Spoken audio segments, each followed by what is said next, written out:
welcome Darksiders to Hey. Home is Where the Dark Is. Man, thanks for coming by and checking out this spot again. I know you're in LA doing some shows and some filming. So first of all, how have you been, man? I've been good, busy, up, down, all around. Yeah, awesome. That's what you want. Yeah. So to get started, I mean, we've known each other for over 10 years now. Over 10, 12, like at least 12 years or something like that. We met back in Hollywood during my extreme party days. Yeah, same. Yeah, Angels and Kings, Angels good old and times. Yeah, that if that doesn't date us, I don't know what I know, does. right? People, if you know, you know with that. But yeah, man, I've seen you grow in your career, and like you've been killing it lately, and I've just watched your progression. So firstly, I want to say like congrats for your success. Thank and you. like you've been, following your dreams and making things happen. I've seen you just like absolutely, skyrocket with your career. So Appreciate congrats. that. Thank you. For sure. It's a lot coming from you. I respect you a lot as a musician and like a producer and a recording engineer. Thank you. I respect you as well. So tell us about, we'll get back into some history in a little bit, but I know you're excited about your new record label and your new project, so tell us about that. Yeah, me, my tour manager, my homie over here, who's like off camera, Terrence, and then my other buddy, he goes by CGK2, his name's Jeremy. We got together and started a record label.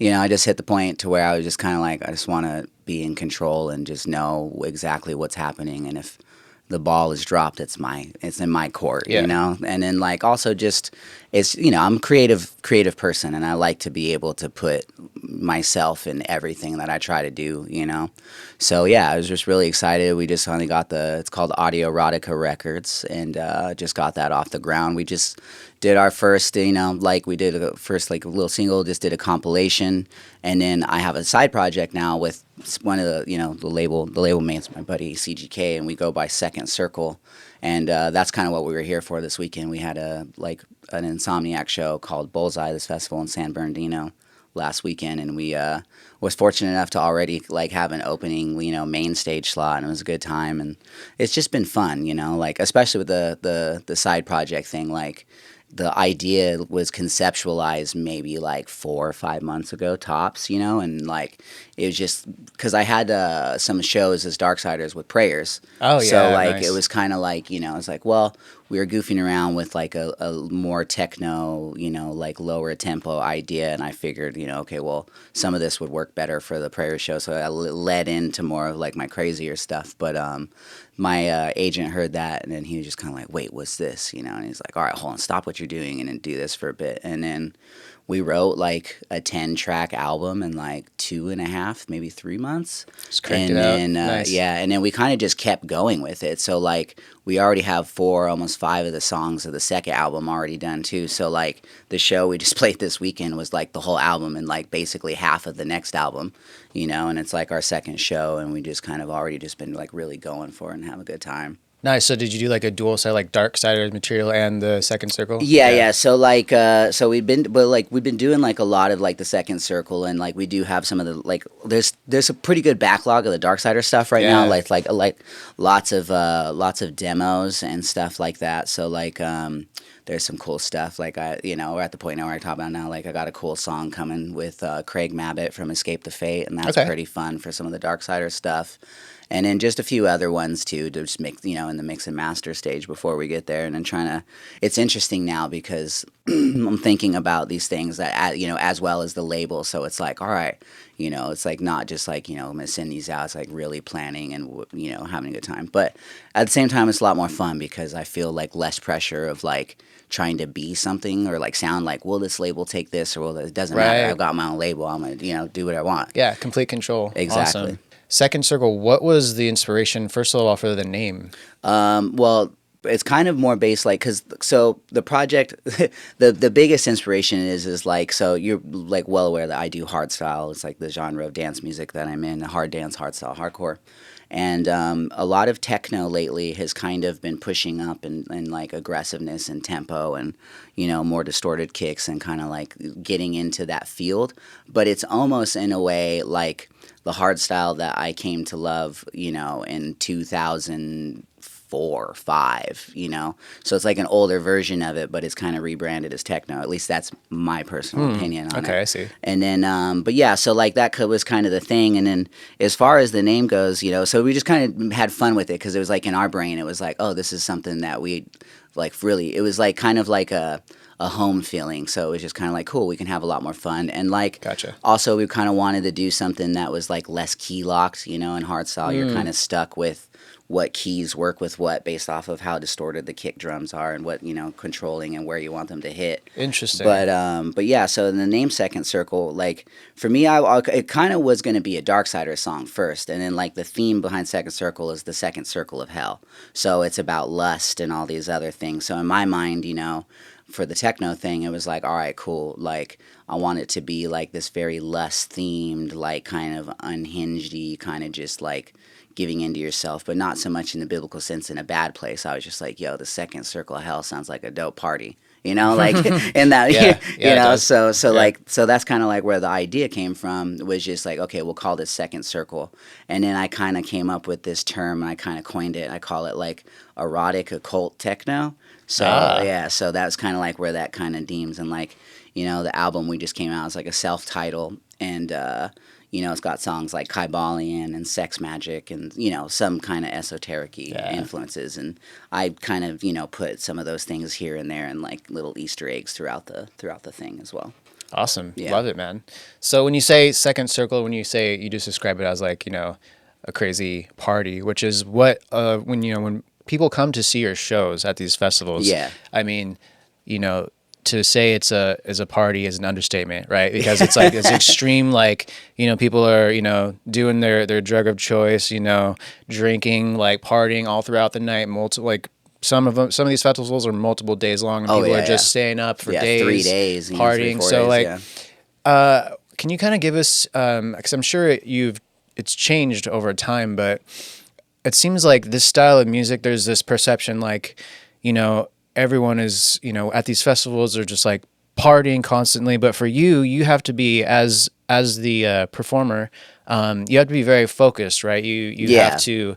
So I think there's this like preconceived notion or this perception like everyone's constantly partying, but you're up there and like, you know, you are, you know, most of the time I would imagine I don't know if you just choose to be sober before your set, but it's not just a party for everybody, right? Because you're up there, like you take it very seriously, like you're very professional, and one of the things I noticed about you is your performance, the energy you have up there is fucking awesome. Yeah, dude. I just like to go off. You know?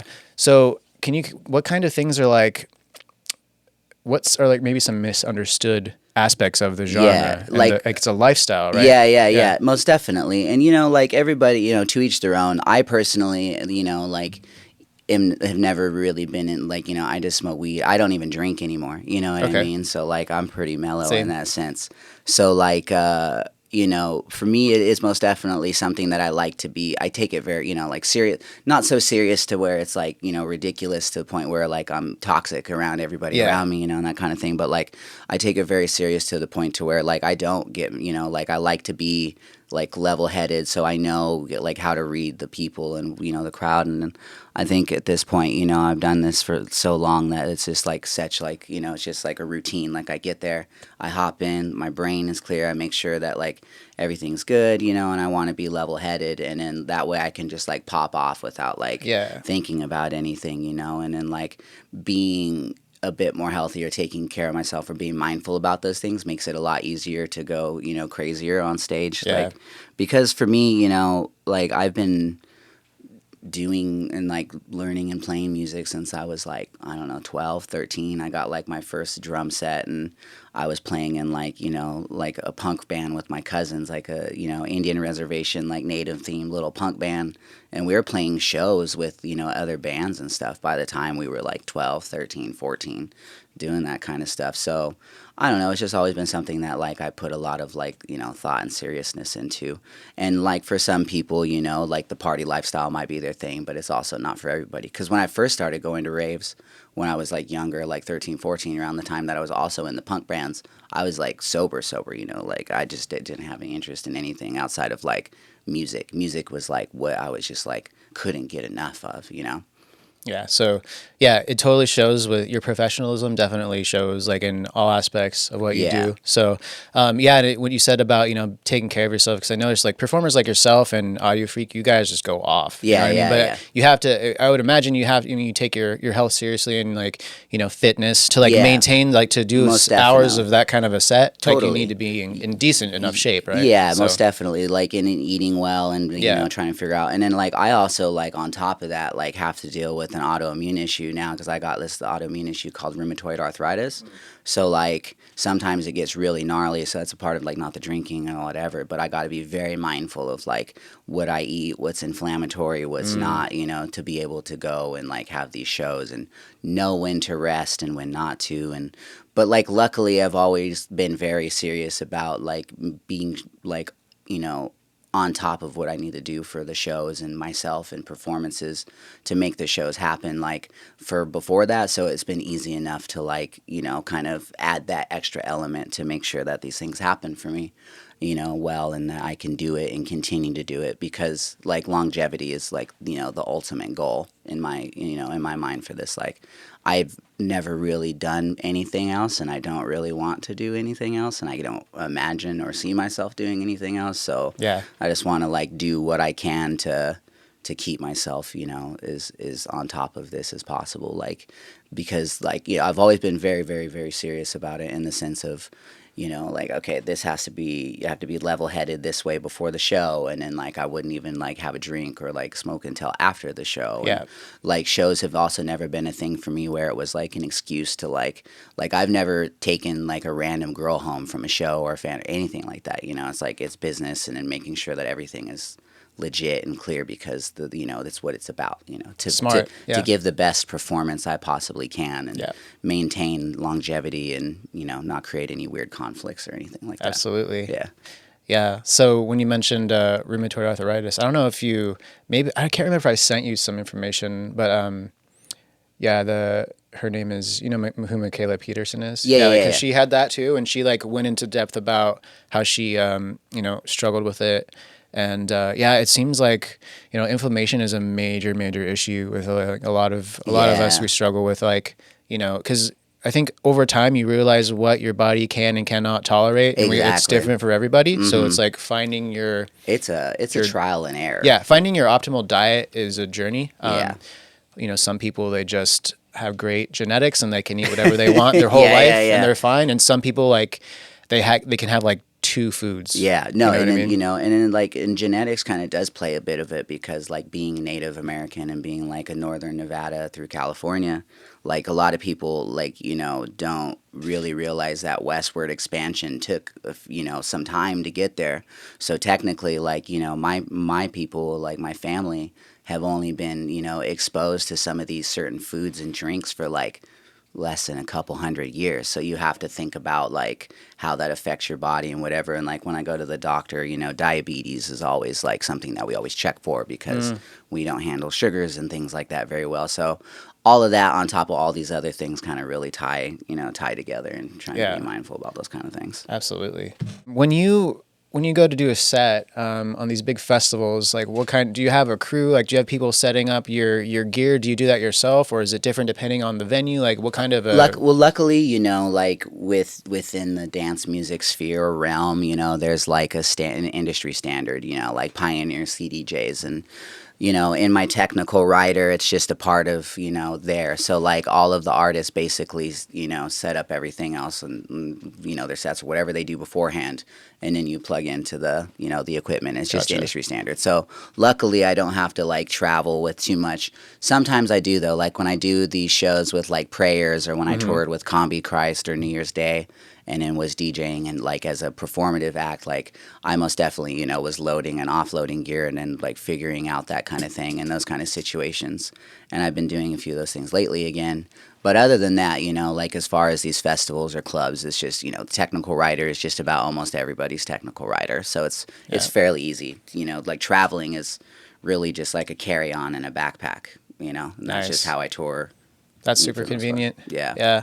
So maybe for people who aren't familiar, like, and I'm pretty ignorant when it comes to this style and this lifestyle because I'm more in the rock and metal Yeah, scene. But for festivals and like shows, and what are like for, because I know you've been to metal shows as well. Because Oh, I yeah, know yeah. you love metal Yeah, and you yeah, love yeah. all Goth kinds of metal, styles yeah. of music. Yeah, that's pretty. Yeah, we pretty much came friends over Typo Negative. You know. Yeah. So like, what are the some of the main differences that you notice from like these kind of like hardstyle EDM festivals to like metal festivals or any kind of other? It's interesting, you know. It's like like people are always people. You're gonna have like your good, bad, whatever. Like people like a big place, a place with a bunch of people is gonna be a place with a bunch of people. But the major things that I've kind of really noticed is like production and stuff, because it's a lot easier for DJs just to hop on and stage. There's no loadouts, there's no strike down, there's no, you know what I mean? There's no backline, there's no whatever. So it's like a lot easier to have these full immersive sets, and because of that, stage production is able to do these really over the top, visual wall stage DJ booths and these crazy stuff. So like I would say like that's kind of like one of the major differences, it's kind of more so just like stage production and what that's put into, but like the energy of the music is almost the same, like the mindset, everybody's there to have a good time. Some people are there to get fucked up, get completely trashed and be wrecked, or some people are there to enjoy the music. But I would say like production, like, and then, I've done EDC a lot, I've played it like 10 times now, and that still, that festival is like one of the most insane immersive things, because they put a lot of time into like the festival experience for the festival goers, and having like all these these performers that keep you in that world, that interact with you, that are part of the festival as just an attendee. And then rides and all these different things you could do. You can get married, you can do all kinds of crazy things, No shit. so there's like weird chapels. It's just crazy. Like there's more than I even honestly understand like what there is. There's rides. There's like so many things, like weird fun houses, and there's like even secret things that you got to find to, like it's pretty cool. That's awesome. Yeah, and like some of these other ones, I did this other one, Lost Lands, and there's like, 200 feet dinosaurs just like everywhere. I'm just sitting up and I'm like, okay, it's like, it's crazy. So like those kind of things I would say, are different. And then, and then a lot of people would probably be like, oh, moshing this and that. But honestly, it all happens. Like, at least with the genre stuff that I do, it gets pretty aggressive. So like that's still kind of the same. Like there's no real difference. And that's kind of why I got into the genre myself, because when I was younger, I was already doing punk rock, metal, black metal, but getting into like industrial, finding Combi Christ and all that early stuff, like in the early days, and it still had like that same feeling. So it's the energy at the end of the day that I followed. So at these really huge, massive festivals like an EDC, are all those the rides, like the interactive props, is all that stuff? Do you enjoy that, or is that distracting on stage, or is it? Honestly, it's like it's so big that you don't even notice when you're on stage. Like it's the fest. I mean, like what is it, like 300 something thousand people like through the weekend or more, or something like that. And now they also even have camping with like a crazy, pool that they put up, and then there's day party shows before the night thing, so it's a crazy thing. So I don't think it takes away from the show experience at all. Like the people that want to see the acts that they want to see will go see the acts that they want to see, and the ride stuff. Like personally, when I'm on stage and I see these like sea of people and these crazy Ferris wheels and all this stuff, I think it's cool. It's cool. Yeah. It's like different, So it's more inspiring than. Yeah, it's really cool. Like it's just a different setting, entirely, and it's kind of like its own thing, really. Cool. So what would you say is, out of all the different types of shows and venues you played, like what is an ideal show for you? Like at a huge festival, like a smaller, like warehouse kind of thing, or what's your favorite? I don't know, like the festivals are great, they're fun. It's like there's no rush of like then, like all those people, and you like pull, you say this, say that, whatever, it's like it's most definitely rush. And then but coming from like the roots I did, and like basement show, punk rock, and all these other things, like mid to small shows are a lot more fun, because I could be a lot more in your face, like you were talking about. I'm very energetic and running around. I jump off stuff, I do things, and like I just kind of like always thought like some DJs are just boring, like coming from punk, metal, and rock, and I wanted to keep that energy.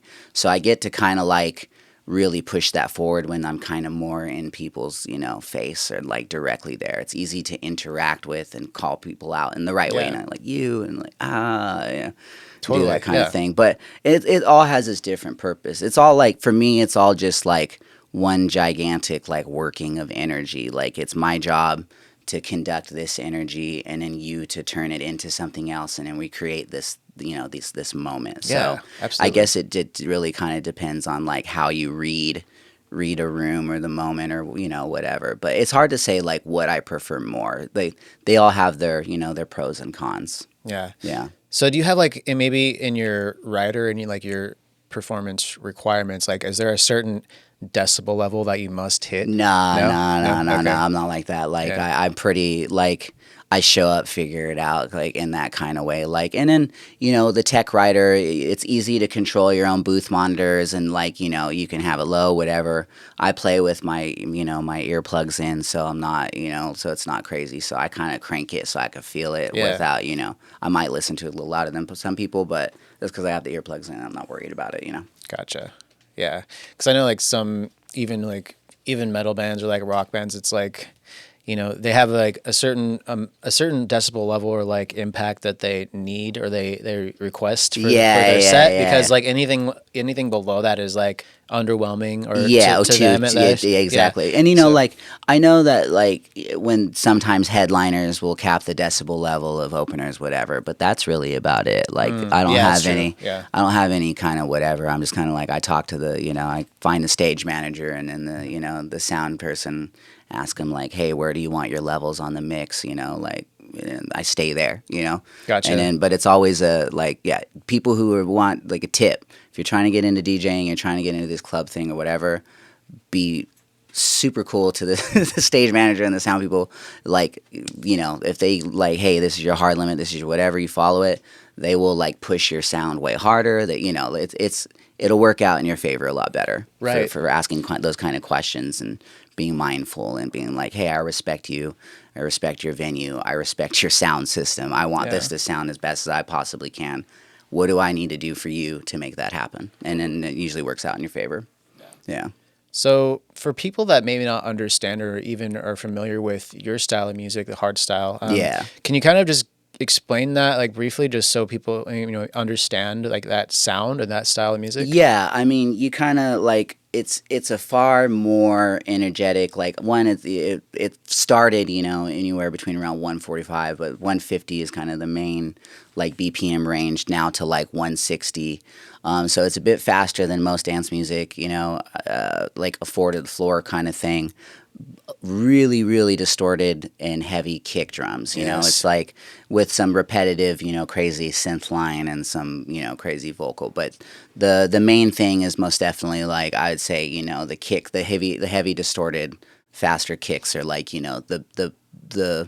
the bigger body of the genre. Yeah, absolutely. And then people kind of like, other artists and people kind of judge, based off of, oh, this is how these people's kick sounds and these ones hit hard or whatever, Like, obviously songwriting matters, but, it's a genre that's very producer intense. Like, lots and lots of layers, times lots of EQ control, and like it takes a lot.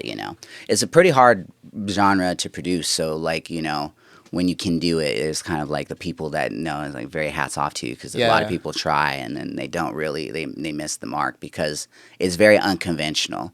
Like a lot of the things that you would normally do that people be like, what are you doing? You're right. Like, It's very specific, like in the production. And I noticed even from the new stuff you sent me, like wow, this is it's like it's very much like there's specific subgenres of metal. It's like it's very specific in how you produce and mix and even master it, because you're going for this really extreme, nuanced niche of a sound. Exactly. So, it has to be very intentional in a way. Like, and it's like, how it goes. Like at that point, mixing is almost stylistic. You're like, it's kind of like personal preference. It's like, it's not a bad mix or a good mix at that point. It's like, because how to get a good mix at some of the things that you want to, showcase. It's more just stylized and preference, Yeah. And like you said, because it's like, it's different. Like it's very particular, and it's very different than like the DARKSIDERZ stuff in the sense of like what I would even do with, or like how I would want it, Yeah, it sounds like a lot of it too is, it's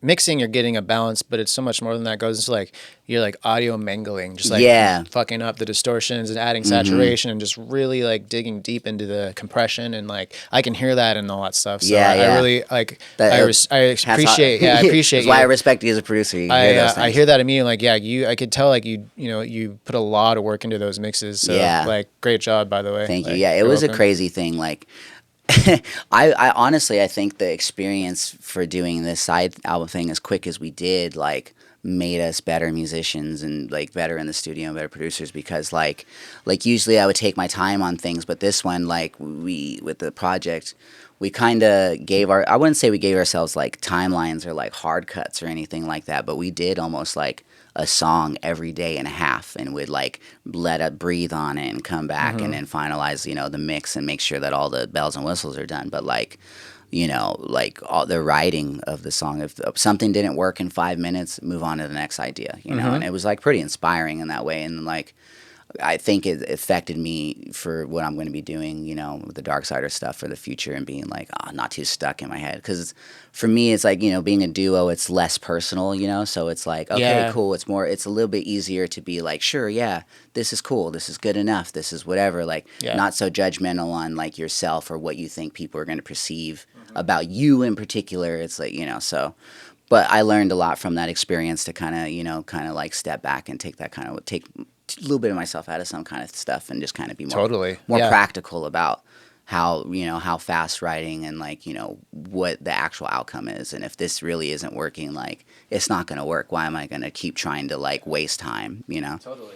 Yeah, I think, you know, when we're producing our own stuff, it's like we don't really have deadlines. It's like we put it out when we want to put it out. And now that, like, when you have someone else you're working with, you can just kind of bounce ideas off each other, and you can kind of see it. They see the objectivity in it, and you see that, like, what they're doing on, you know, the objectivity of what they're doing, and you can bounce ideas faster and like get it done faster. Exactly. It's very collaborative. Yeah. You know what I mean? Like, and we, you know, like, he's another one of his friends is like, he taught me how to DJ, you know, like, he taught me, like, I would go to his house and he'd have his, you know, his technique, his vinyl record set up, and then I'd use his records to learn how to mix, you know, and like when I was like 14 or 15 or whatever. You know, and then like, so we have a very long history, and you know, we've like gone through crazy shit. We've been like jumped together, like, you know, we've been shit. Yeah, like you know, he got when was this? Fuck, when I was like 17 or something. He's like, whatever, you know, like I got my head split open with a metal pole and stabbed a couple of times, and he was like kicked into like a car. Like, we've been through this? In my town, Carson City. Yeah, just, you know, yeah, it was crazy shit, you know. So we've been through it, and then we've had our ups and downs, friends, not friends, you know. So it's been really fun to get back in this with him, because we understand each other to like a certain level, and then we're very similar in interests, you know. Huge Nine Inch Nails fans and these things, but he likes his little extra things, and I like my little extra things. I'm very into like conceptualizing and world building, and like coming up with themes, and, you know, creating like these worlds around, like, you know, everything that I try to do. Like, I when I do these things, it's not just the sound. Like, I imagine, you know, visually, like, what this will be as a whole thing. Because for me, like, being creative isn't just one part. It's the whole thing, you know. So working with him on these kind of things, it's cool to bounce stuff off, because sometimes it's like I'm about to be like, hey, we should, and he's already like about to do it, or, you know, like, so like, you know, so it's just very quick, and then we know what we both like, so it's not conflicting. So we're like, you know, the things that we think about, like, it's if I think about something that he didn't think about, it's something that he's still going to enjoy, or vice versa, because it's like within the wheelhouse of what we're both interested in. Yeah. But both our minds are, like you said, working on it at once. So it just goes quick, you know. And then we both adopted that, like, if this doesn't work in 5 minutes, you know, I'm done.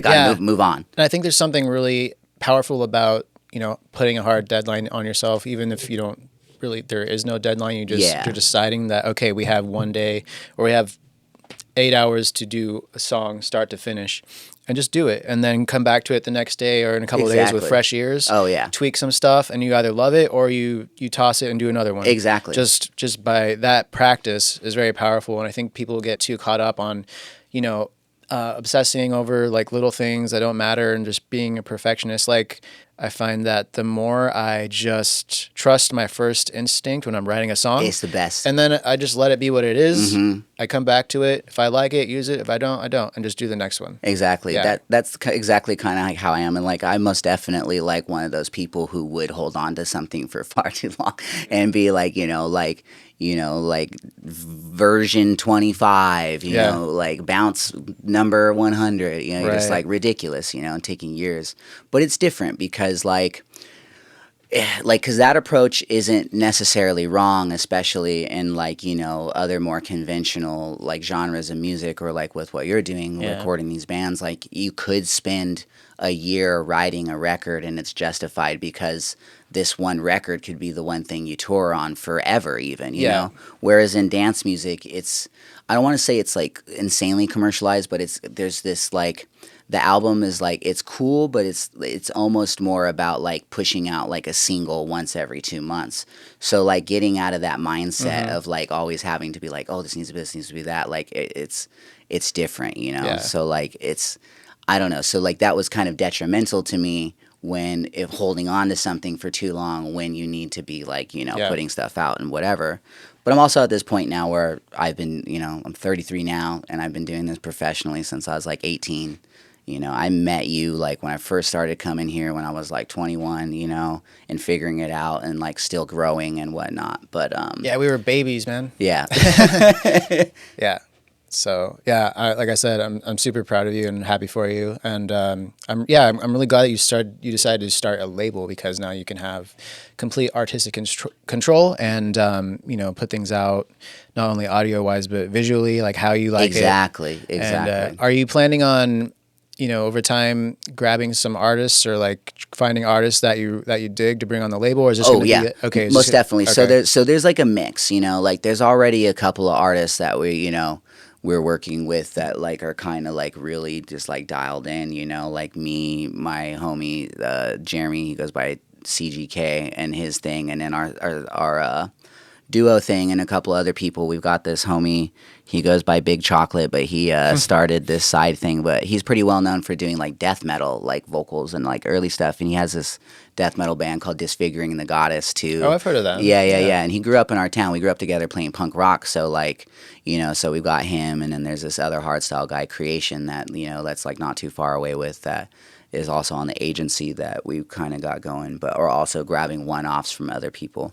Because for me, I kind of wanted to do this label that was like, a label by artists, like for artists, because there's a little bit too much of like that, like it gets too stuffy, for lack of better words, with the other stuff. And I kind of just want to keep it very like straightforward, like, hey, I'm an artist, you're an artist. I care about, the longevity of this scene. Like a big part of why I started the label was to like really, give a platform to other up and coming artists, and, maybe provide some kind of knowledge or something like, hey, try this, whatever. And because I know what it was like, not having something, or, someone to bat for you, or, while you're figuring all these things out. So it's like, it's partly, creative control. It's partly, just helping out, and help a scene or whatever grow. But yeah, so it's a mix. It's a mix of, and I'm sure we'll find more people over time or not or whatever. But it's a place where you can we can toss some singles out, or we can do something major. But most definitely within the realm of the theme in a way. So are you open to like different styles of electronic? Oh yeah, Okay. most definitely. As long as it kind of like nails like that, my aesthetic of that kind of like, occulty, erotic-y, or like, around those elements of provocative and something like that, Yeah, absolutely. So that most definitely open to like the first comp that we put out is a mix between like hard dance genres, some techno and some dubstep even, and then like my homie, the Big Chocolate Disfiguring guy, like he's been doing a lot of like really like crazy death metal dubstep infusion stuff that he hasn't put out yet that we're gonna put out. It's pretty crazy. It's cool, Nice. so it's just some interesting stuff. And that's also another fun part about being like having their own label, is like I can be far more experimental and be like, let's try things that other people would be like, that sounds weird, but like Right. if you're gonna change anything or make any difference, you gotta try weird things and like Yeah. create something new, you know? Yeah, you don't have to be put in a box. Like Exactly. you know, it's a great opportunity to possibly like coin a new genre. Exactly, And, or like, have it blow subgenre up. or Yeah, something, you know, yeah. just a feeling, you know. So like I'm kind of at this point now where it's like so much more about artistic freedom than it is about, you know, okay, are we at this quality level point? Can we compete with these artists at this sound or whatever, you know? It's like the sound is there, the quality is Yeah. there. None of that really is like that's there, you know. So now it's more about just being creative, and because there's been a lot of things that like, you know, especially in the genre now, that a lot of people wouldn't think would be a thing. Being in metal and the goth and the industrial and all everything, like I wanted to like I was merging a lot of that, and earlier on, you know, a lot of the bigger people in the genre, it's like, you know, would be like, oh, that's not going to work. This doesn't what, you know. Years later, like everybody's using metal vocals in these things and whatever, Right, you know, right, like right. so it's just one of those things where it's just like. I know, you know, I think I know. I think I know what's going to, you know, what works and what isn't going to work or what can or can't, you know. So I just got tired of just, you know, not acting on it and, you know, or acting on it and it being turned down so many times and then it happening and popping off like, you know, so that's Well, yeah. part of it. How do you feel about it? Kind of ties into what you were just talking about, like, you know, because you know there's this EDM, and I think generally like broad when people think of EDM, they think of a specific aesthetic, Yeah. right?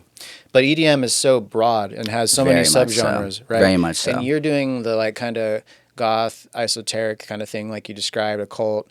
But how do you feel like it's clear to me that you're not concerned with my aesthetic needs to match my sound or Yeah. you know what I mean? Like Yeah. you're doing your own thing in all aspects. Yeah, like yeah. you're like this is how I like my aesthetic. It's This is my how I like my interpretation. audio. This is how I like my performance, and that's how I'm going to do it. And that's what makes you you. So I really dig that. Thank you. But yeah, it's like I think for whatever reason, like I think people like they hold on to your aesthetic doesn't match your music, so I don't like it or something. Yeah, It's really which I strange. think is Yeah. really childish. You know Yeah. what I mean? There's like a lot of bands that, you know, that we would like that, you know, aesthetically you're like, you know, but the music, Right. it's there, the energy's there, you know.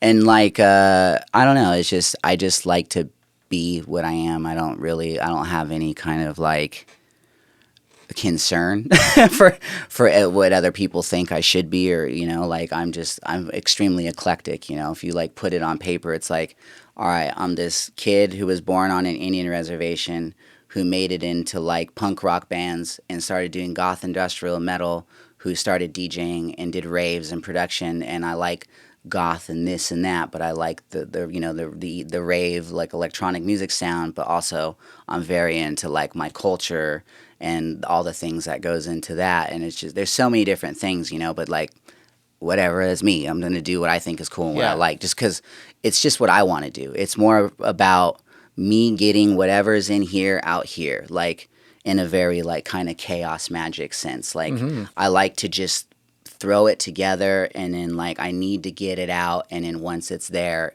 it's gonna ripple and live. It's alive. It's its own, and like that's all I care about. You know, I'm not concerned with this aesthetic needs to match this or this or this that. And I think early on that was, you know, kind of controversial, especially in this genre, because it's primarily a very big European genre. You know, it started in the Right. Netherlands, like so. It's very, you know, it's very boxing is that, and I most definitely like kick the hornet's nest with a lot of it. But at the same time, you know, me being that way made me stand out a lot more amongst the group of these people, and you know, all that matters is they started figuring out who I am as a person, and it didn't matter what I look like aesthetically or whatever. But clearly, if you know me or you hear whatever, you're like, you know, that's just what I'm interested in is what I'm doing, you know, Yeah. or mimicking. Yeah, and I think, you know, the people that end up becoming very successful are the ones who aren't afraid to, you know, be 100% authentic and not worry about, you know, the norm or what you're supposed to look like or sound like. Yeah, exactly. So, yeah, I think, you know, that completely worked in your advantage. So, Thank you. yeah, Luckily. for sure. Okay, so I have to ask you this before we wrap it up. I want to ask you, can you give us like one or two of the craziest like festival show stories you've had, like Oh, with chaos or man. like people doing shit. Like, give us some juicy story, or at least one. Oh man, like there's so many. It's hard to pick. Like one of the ones that I think are one of the funniest and crazy ones is like from this Combi Christ tour. Can't remember if it was. Yeah, it was the one with me, Combi Christ, and who else was on? I think William Control was even on this tour, and a couple other people. But we were one of the roadies. You know, we were in one of these cities, and like there was a couple like porn stars on the bus, and one of the roadies, I guess one of his roommates, like just bailed in the middle of the tour, and he didn't have rent, all this stuff. You know, like he's at a loss. So these girls. We're like, well, we'll pay you to do things. He's like, what I need to do? And they're like, well, put your dick in that rotisserie chicken or whatever the fuck, like all these crazy things. And then, they did it. It paid them. Later on in the tour, we were in some other city. And there was like a T-shirt shop next to the venue, so I thought it'd be funny to get the guy's name and would so and so fuck this. That was like that was kind of like that became the running joke of the tour. Like would like just 'cause after that happened, the venue owner had found out, or the promoter, whoever had found out about it because we were all wearing these shirts or whatever. They wouldn't give us the buyout at the end of the day until this woman held the rotisserie chicken while he did it.